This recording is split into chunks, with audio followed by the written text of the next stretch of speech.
back in the early 1990s, my uncle worked on board a commercial fishing vessel out of Cape Cod, Massachusetts. It was a 95-foot trawler, operated by a 7-man crew, and would take regular runs anywhere between a few days to a week out at sea. It was a dangerous job. The North Atlantic was a cold and cruel place. When you're 100 miles from shore in the middle of a storm, with waves battering the rusted hull of your boat, your only protection from the fury of the sea, you really feel true isolation and terror. For those who aren't familiar, trawling is a fishing method which involves casting a net into the ocean and dragging it steadily through the water, picking up anything that gets caught. The net would then be pulled out of the water, and the crew would sort out which fish to take to the market and which to throw back. Bycatch was very common.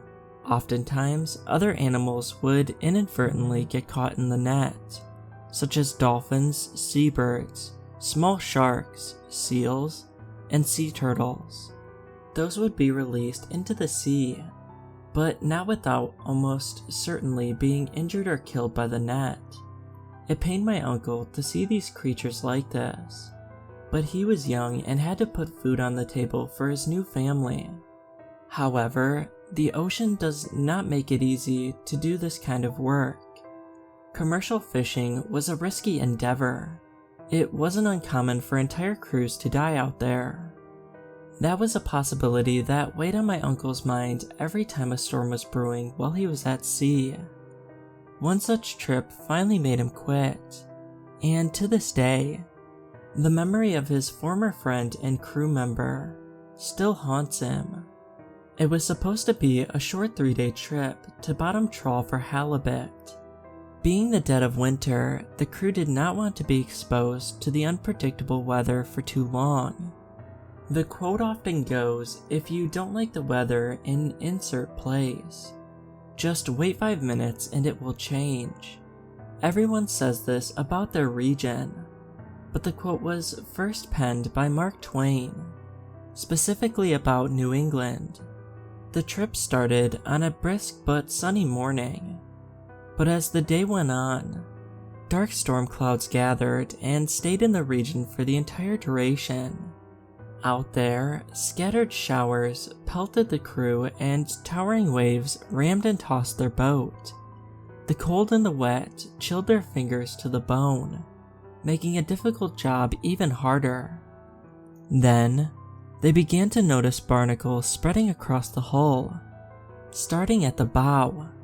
They were few at first, staying well below the waterline, but as the day progressed, more and more appeared, growing unusually fast. Their captain Mateo was puzzled, for the crew had recently removed all the barnacles before heading out. How could they return so quickly? But since that was an issue that was much lower on their list of priorities, they chose to ignore it for the time being. The first night, while my uncle was enjoying his 4 hours of sleep, he had an unusual dream, one where he was standing at the bottom of the ocean, looking up at the surface far above him.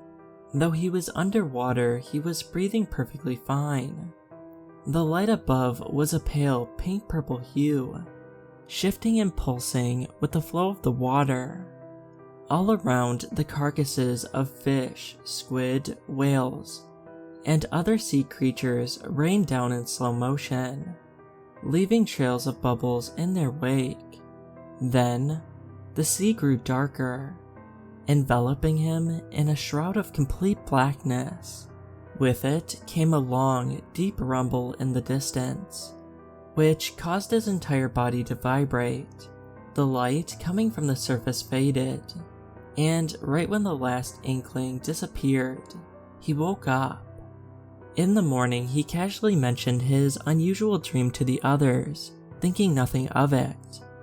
But when they heard his story, their faces went flush, and they reluctantly admitted that they too had experienced similar dreams.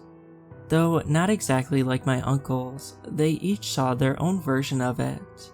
Lancaster, the fisherman whom my uncle was closest friends with, said that in his dream, instead of standing on the ocean floor, he was hovering, with hundreds, even thousands of feet of water above and below him. He couldn't even tell there was a floor to begin with. Then, as the darkness closed in around him, and the grinding, bellowing noise came, he looked down. Slowly, the ground opened up. A yellow glow emanated from the newly formed fissure. As the fissure grew wider and wider, he suddenly realized what he was looking at was an enormous eye. Despite this, Lancaster and the others, being the tough-as-nails blue-collar men that they were, did not let their demeanors falter in front of each other. They brushed the dreams off and stayed focused on the work ahead. They still had several tons of fish to catch, and a fat payout to chase. Lancaster, however, was especially quiet after that. That day, they were at the mercy of the waves, which came with more aggression than before. Some were nearly 10 feet tall, and hammered the deck, soaking the men in freezing cold water. The barnacles had grown even more, and by now they were beginning to increase drag on the vessel. It was when the crew approached the continental shelf that things would take a turn for the worse. Right before the drop-off, the crew lowered the drag arms and tossed the trawl nets down, cruising at a steady 3 knots to drag the nets on the bottom of the ocean. All went well at first, until the starboard net had suddenly been caught. This was not usually a concern, but as hard as the crew tried, they could not pull it free. On the sonar, they saw a large, indistinct shape in the water, right behind their trawl. The outline of it was hazy. They couldn't determine what exactly the shape was. At first, they thought it was a shoal of fish, but that didn't explain what was keeping their net from moving. As they watched, the shape grew larger and larger. Mateo scoffed that the transducer must be malfunctioning. They tried to reel the net in, hoping to cut their losses before it took too much damage. But the winch wouldn't budge. Whatever was holding the net in place, it was too strong for the winch to pull. By now, the engine was straining, and the stronger they pulled, the more the boat's starboard side was pulled down, tipping it dangerously into the water. Black smoke billowed from the exhaust as the engine began to shut down. In all the chaos, my uncle looked over at Lancaster and noticed that he had completely blanked out. At first, my uncle thought he was frozen in fear, but that didn't make sense, because Lancaster had more experience than him, and was no stranger to high-intensity situations like this. He remembered how shocked Lancaster was in the morning, and realized something must have really gotten to him. But this was no time to ask. My uncle grabbed him and had him assist in hand-pumping diesel fuel into the engine, until they could get the air out of the line. If the engine failed, they would be stranded at sea. Whatever it was that had a hold of the trawl net, it was unfathomably strong. Then, after struggling for what felt like forever, the net finally came free and the men were able to reel it in. On the sonar, the shape quickly withdrew, as if it was just an anomaly on the screen. They managed to revive the engine and sped away from the area, not wanting to stick around any longer. The drag arms brought the nets up onto the deck, and the men quickly sorted through their fresh catch. Immediately, they realized among the creatures they had dragged up was an enormous oarfish, an absolute monster from the deep. It looked to be about 30 feet long. Though it was dead, the body was still fresh, meaning it couldn't have died too long ago. One crew member, Isaac, wondered if that was what caught the net, but the idea was quickly dismissed because there was simply no way an animal could have done that, and the thing detected by their sonar was much bigger. Still, The men were puzzled by their very unusual find. Oarfish typically lived at depths of up to 1,000 meters, and would only come to the surface if they were sick or dying. On rare instances, they were caught by fishermen or their carcasses would wash ashore. Another crew member, Ortega, warned that oarfish were bad omens, and that they should throw it back as quickly as possible. The others, including my uncle, objected the idea and reassured Ortega that everything would be fine. They decided to keep the oarfish as a memento. After putting all of their catch on ice in the hole down below, they put the oarfish on a hook and hung the carcass with cordage from one of the drag arms. Looping their course back to shore, my uncle realized that Lancaster had been silent the entire time, and when his eyes weren't locked in a dead stare, he was constantly taking nervous glances at the oarfish. My uncle asked him what was wrong, but Lancaster didn't know. He just felt that there was something off about the carcass, a looming sense of dread that he couldn't explain. "We really should have thrown it back," he finally said. That night, the two were working together as the others slept. Lancaster had grown increasingly distant, barely responding to my uncle, and when he did, he merely gave quick one-word answers. Multiple times my uncle caught him leaned against the railing, staring off into the inky blackness of the ocean. In one final instance, his head stuck out so far that it looked like one bad wave could send him overboard. My uncle had to stop him.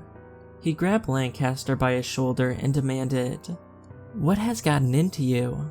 Lancaster, unfazed by the jolt he had received, answered in a calm monotone, "Do you see it?" "See what?" my uncle replied.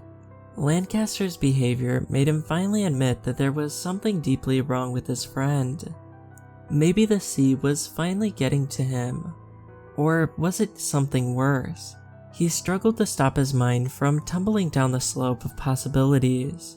He did not want to go.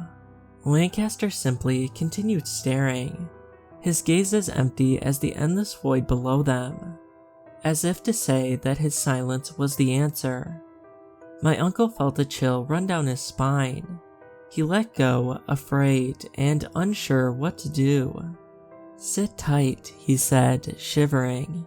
The air was freezing cold as it had been the entire trip, but he did not feel it biting into him until this very moment. "I'll get Mateo, okay?" Lancaster didn't respond. Instead, he turned his back to face the sea again. My uncle rushed below deck to wake the captain, who was a bit grumpy at first for being interrupted from what little sleep he had, but obliged to go up and help. Stepping out of the cabin, they stopped.